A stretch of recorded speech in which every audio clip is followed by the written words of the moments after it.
আমি রাশেদুল আহমেদ সাইফ। আমি জেসিএক্স ডেভেলপমেন্টসে হেড অফ বিজনেস ডেভেলপমেন্ট হিসেবে কর্মরত আছি এখানে।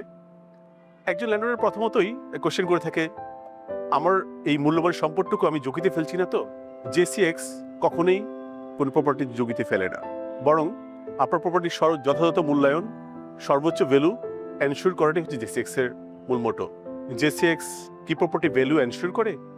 জেসিএক্স টেকসই construction quality, highest return on investment ensure করে, যেটা ফিউচার ইনভেস্টমেন্ট হিসেবে খুবই চমৎকার।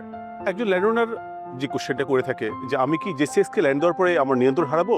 না, আপনি কখনোই আপনার নিয়ন্ত্রণ হারাবেন না, বরং আপনি আমার স্ট্র্যাটেজিক পার্টনার। আমরা এনশিওর করব আপনার বিশ্বাস এবং আস্থা রক্ষার্থে যে স্ট্র্যাটেজিক প্ল্যানগুলো আছে, এটা আপনার সিদ্ধান্তকে সর্বোচ্চ প্রায়োরিটি দিয়ে এনশিওর করা।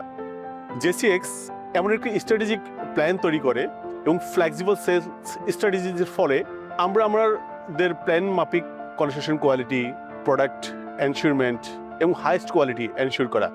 জেসিএক্স তার স্পেসিফিকেশন প্রত্যেকটা ডিটে স্পেসিফিকলি উল্লেখ থাকে।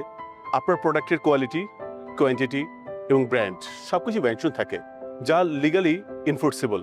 2-3 বছর পর যদি ল্যান্ডলর্ড বিক্রি করতে চায়, আদৌ কি দাম পাবে?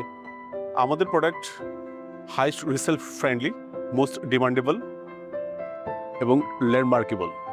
তো আপনি নিশ্চিত থাকুন। এই সম্পর্ক কি এক প্রজেক্টই শেষ? জেসিএক্স আপনাকে কাউন্টার পার্ট হিসেবে দেখতে চায় না।